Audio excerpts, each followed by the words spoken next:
Now that you have created your vision board, I want to bring you back to the sheet and talk about why we even created the vision board. So the idea of the vision board is to kind of put an image in your mind, because from now on we are going to go into numbers. We are going to actually write down numbers, and for most people this might become the boring part. This might become the part that you are not used to doing, or at least don't enjoy super much doing. What we want to achieve with this like vision board is for you to have an image of why you're doing all that work. Why are you putting those numbers in? This is the reason. This is where you want to be. This is your goal. This is your future. So this is intended to give you a little bit of connection to real life and not just become like someone who deals inside that Google sheet and makes decisions and stuff like that. We want to have that connection with our real life. Everything that we talk about here about the financial aspects is because you want to have a better life. It's not just because I want to make more money. It's not just for the sake of money. It's for having a better life. So keep that in mind as we do all the rest of the exercises together. All right. I am going to give you a brief idea of what is going to happen next. So what I would want you to do in this session is I want you to start thinking and writing down your goals. So start with your smaller goals that might be like kind of short term. I don't know, I want to buy something. I want to buy a car. I want to buy an apartment in the next 2 years. I want to do this and that, right? Start thinking about those ideas and think about the time frame that you want to have for those goals. So roughly think about, is that goal a short-term goal or a long-term goal?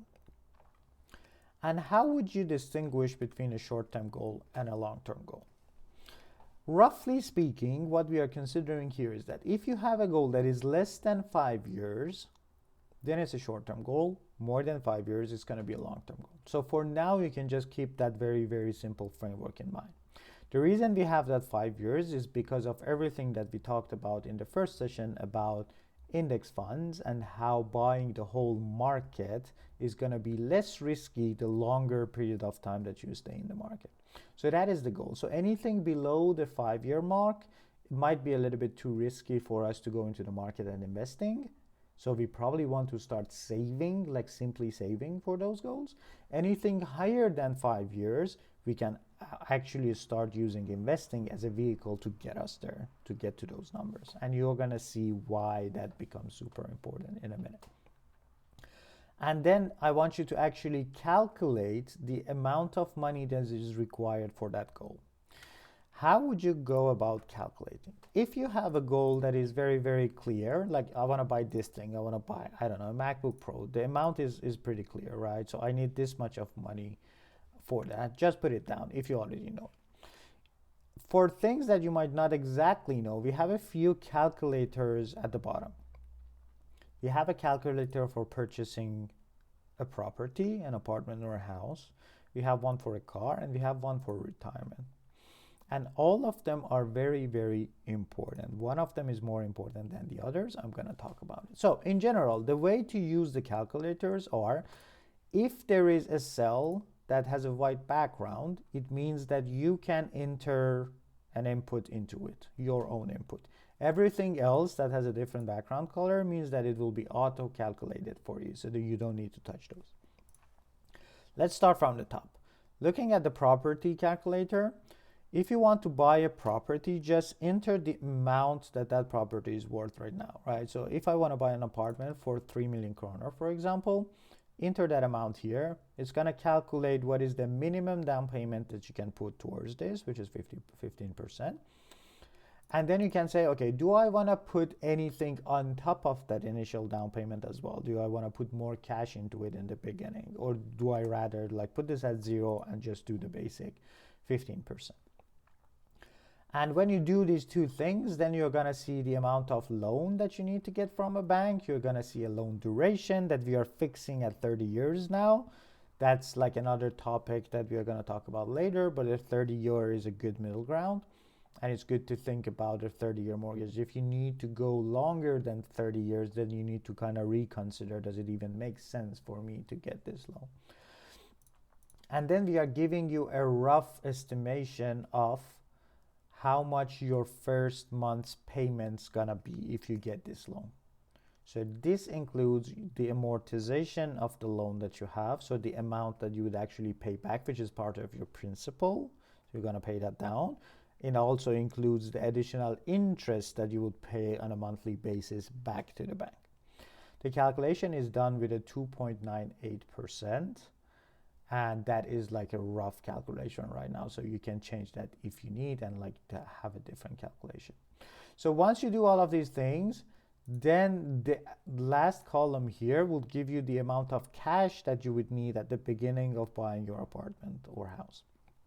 So if it's 450,000 kroners, then you're gonna put this here. You're gonna say 450,000 kroners, right?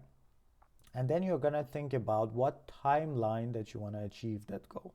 So I wanna buy a house in 6 years. It's gonna cost me 450,000 kroners in cash because I need that for the down payment, right? So that's how you use the property calculator. Then about the car calculator, it can be simpler. You just put down the price of the car, and then you would have two options. Either you want to buy the car in cash, which is what we usually recommend.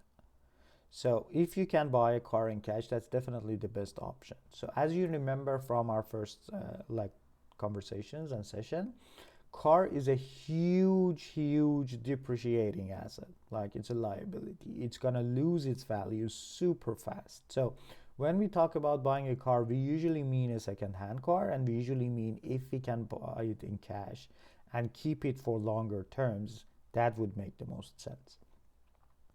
If you can do it cash, just put it on cash. If you can't, and car is an absolute necessity for you and you actually need to get it, then put it on loan. And then we have some sensible assumptions here for you. So you're gonna have to at least pay 20% of the price of the car as a down payment. And then you're not gonna have a loan longer than 3 years. And that calculation is done for you, and you can see the monthly repayment that you're gonna need to make for this particular car loan. This calculation is done with a 9.23% interest rate. And then again, at the end, anything that has a yellow background, it's the final number that you want to put into your table of goals at the top. So here, if my car is 30,000, then I'm going to put 30,000 here. And set your timeline as well. So if you want to buy the car in the next year, put down a year. If anything else, put down that number. Cool. And the last and most important one is the retirement calculator. So thinking about retirement, think about how long do you want to have to work? Okay, pay attention to that part. So retirement, calculating the retirement number is not about how long do you actually want to work. It's how long do you want to have to work. Meaning that it's all about the flexibility. It's all about having the option to decide if you want to work less or not work at all, or work in a different industry that is kind of like more fulfilling to you but maybe pays less. So it's about having that control, having that flexibility. At what point in my life do I want to have that flexibility to not be completely tied down to my current job? So when you think about retirement, think about it that way.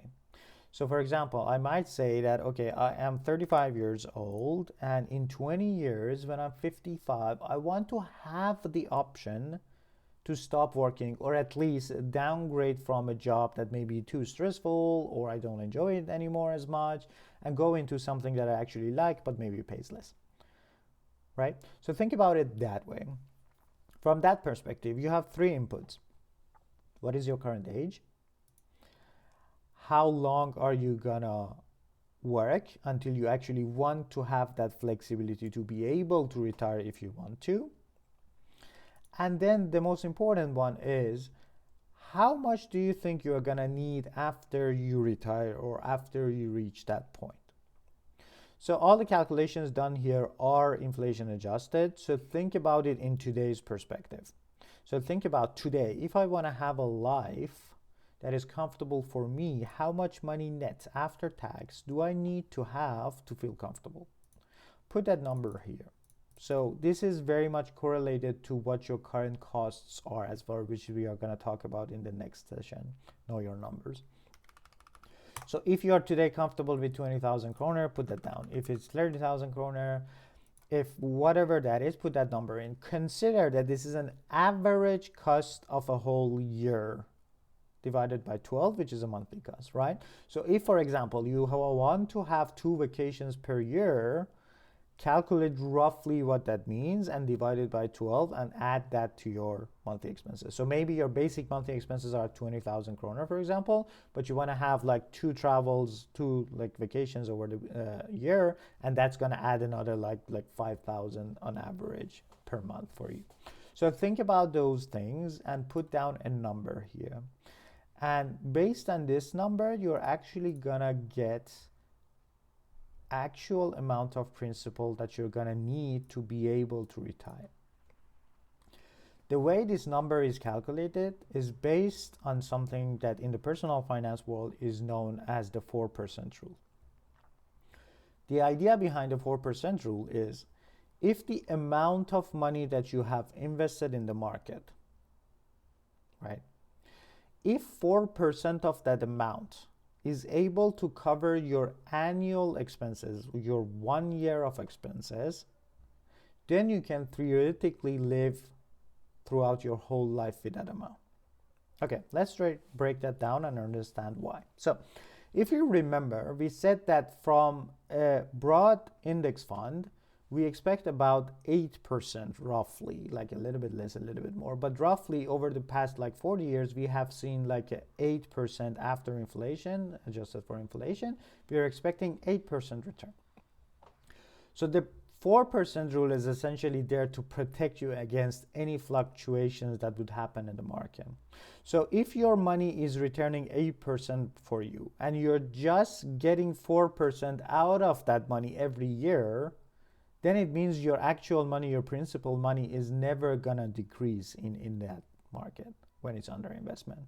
So you can live indefinitely on this 4% drawdown from your investments.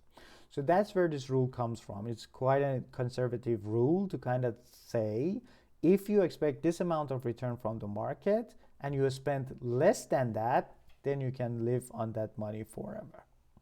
So that's how this number is calculated.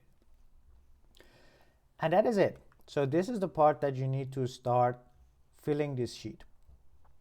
I want you to look at your sheet. I want to consider these things that are written here. So I want you to list 5 goals plus a retirement, no more than that. You don't need to include every single small goal that you have. Think about the larger things in general. Think about the time horizon, how fast or slow do you want to reach that? And calculate the amount based off the calculators that we have given you for each goal that you currently have. Continue back with the course once you are done with this section.